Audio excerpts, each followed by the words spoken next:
Sujatha teacher, മറ്റ് ജനപ്രതിനിധികൾ, മറ്റ് വേദികൾ സാക്ഷികൾ പ്രിയപ്പെട്ടത്, 22 വർഷമായി ഞാൻ പോലീസിൽ ജോലി ചെയ്തു. പോലീസിൽ മാത്രം 22 വർഷമാണ്. മിക്കവാറും കഴിഞ്ഞ എല്ലാ വർഷങ്ങളിലും ഇതുപോലെയുള്ള വിവിധ ഇഫ്താർ സംഘങ്ങളിൽ പരിപാടികൾ പങ്കെടുക്കാറുണ്ടെങ്കിലും ഇത്ര വിപുലമായിട്ടുള്ള പരിപാടി ഞാൻ ആദ്യമായിട്ടാണ് പങ്കെടുത്തത്. ഇന്ന് തന്നെ വിവിധ സ്ഥലങ്ങളിൽ പരിപാടികൾ അറ്റൻഡ് ചെയ്തിട്ട് ഞാൻ വിജയിക്കുകയാണ്. ഇതെല്ലാം ലഹരിക്കെതിരെയുള്ള പരിപാടികളാണ്. പക്ഷെ ഇന്നലെയും ഇന്നും ഒക്കെ ഞങ്ങൾ കേസ് പിടിച്ച് ഇപ്പോൾ ഞങ്ങളുടെ കേസ് പിടിച്ചിട്ട് അതിൻ്റെ ഒരു രേഖാപരമായിട്ടുള്ള കാര്യങ്ങളിലാണ് ഇപ്പോൾ ഇങ്ങോട്ട് വരുന്നത്. സർക്കിൾ ഇൻസ്പെക്ടർ എസ്ഐയും വേറൊരു കേസ് പിടിച്ച് പോലീസ് സ്റ്റേഷനിൽ എത്തിയിരിക്കുന്നു. അതും ലഹരിയുമായി ബന്ധപ്പെട്ട കേസുകൾ.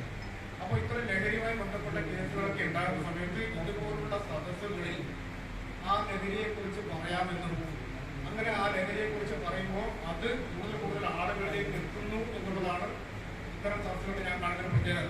പോലീസിന്റെ മുഖമുദ്ര എന്ന് പറയുന്നത് ഒരിക്കലും പ്രവാസവും പറ്റുന്ന അല്ലാതെ നന്നായിട്ട് എനിക്കറിയാം.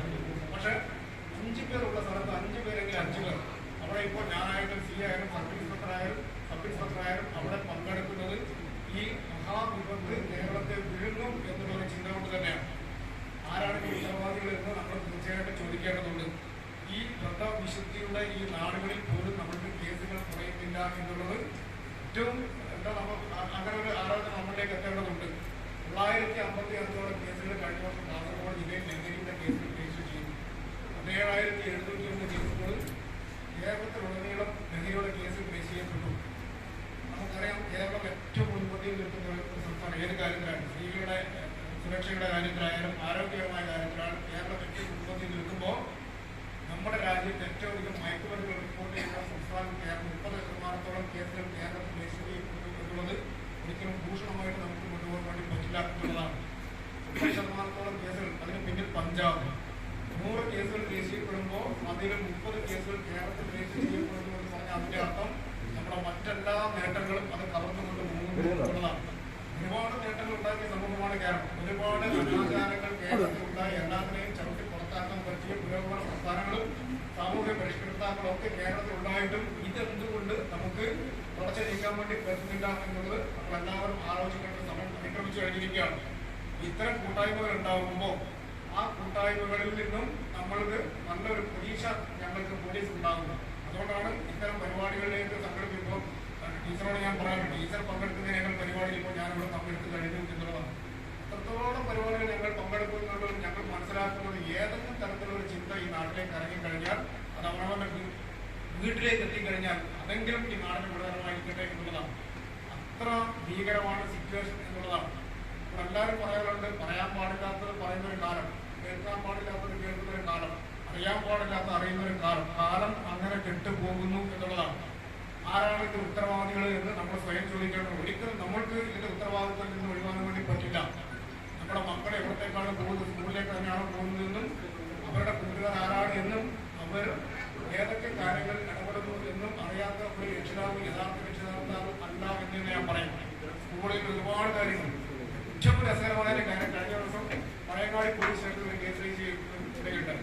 ഫാസിൽ എന്ന് പറയുന്ന ഒരുത്തനെ പഴയങ്ങാടി പോലീസ് അറസ്റ്റ് ചെയ്തു. കഞ്ചാവുമായിട്ട് അവന്റെ വസ്ത്രത്തിൽ ഒളിപ്പിച്ചു വെച്ച കഞ്ചാവുമായിട്ട് ഫാസിൽ എന്നവനെ വാടിക്കട്ടത് വാടിക്കൽ സ്വദേശി ഫാസിലെ പഴയങ്ങാടി പോലീസ് അറസ്റ്റ് ചെയ്തു. എന്താണ് ഫാസിലെ പ്രത്യേകത?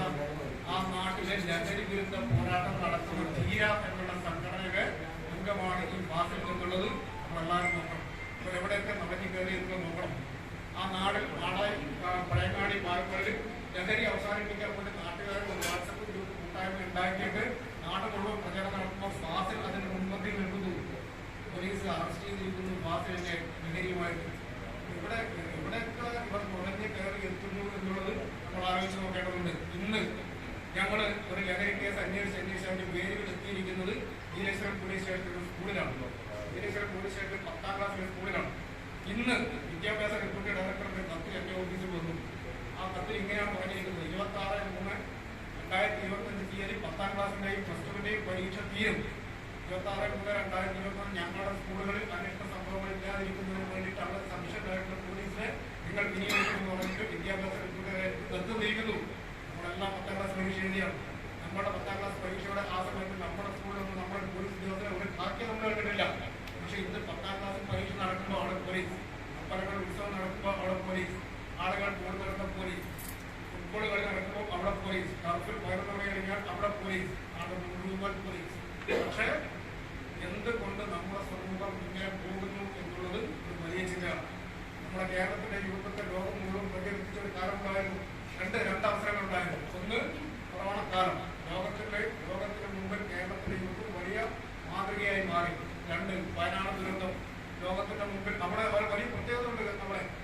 നമ്മുടെ ഒരു മലയാളി കർണാടകത്തിൽ പോയി മണ്ണിനടിയിൽ പോയി ഒരു മണ്ണുമാതി യന്ത്രം വിളിച്ചപ്പോൾ ഒരു മണ്ണുമാതി യന്ത്രം അവിടെ വന്നില്ല. വയനാടിൽ ഒരു മണ്ണുമാതി യന്ത്രത്തെ വിളിച്ചപ്പോൾ 100 മണ്ണുമാതി യന്ത്രങ്ങൾ ചുരം കയറി പോകുന്ന കാഴ്ച നമ്മൾ കണ്ടു.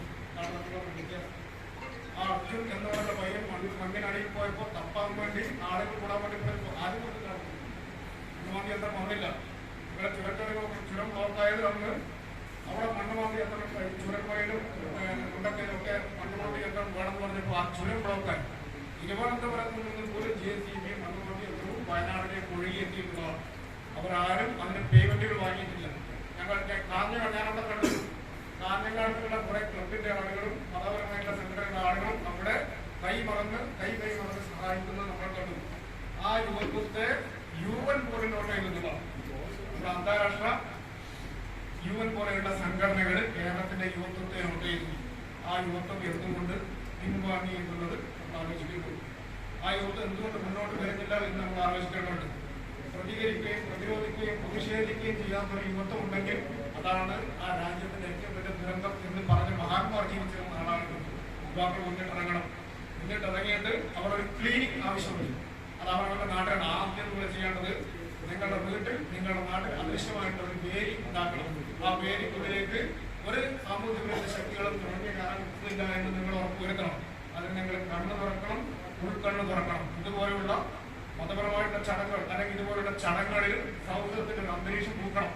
വാത്സല്യത്തിന്റെ സ്നേഹത്തിന്റെ ഒരു അന്തരീക്ഷം പൂക്കണം. നിങ്ങൾ നിന്ന് വഴിഞ്ഞിട്ട് പോകുന്ന ആളുകൾ നിങ്ങളുടെ നാട്ടിലുണ്ട് എന്ന് നിങ്ങൾ കണ്ടുപിടിച്ചിട്ടുണ്ടെങ്കിൽ അതായിരിക്കും നാളെയുടെ ഏറ്റവും വലിയ ദുരന്തം എന്ന് നിങ്ങൾ ആലോചിക്കേണ്ടത്. കൂടുതൽ ഞാൻ പറയുന്നില്ല. ഈ പരിപാടി ഇവിടെ ഏറ്റവും സൗഹൃദപരമായ അന്തരീക്ഷത്തിൽ പരിപാടിയും പ്രതീക്ഷിക്കുന്നു.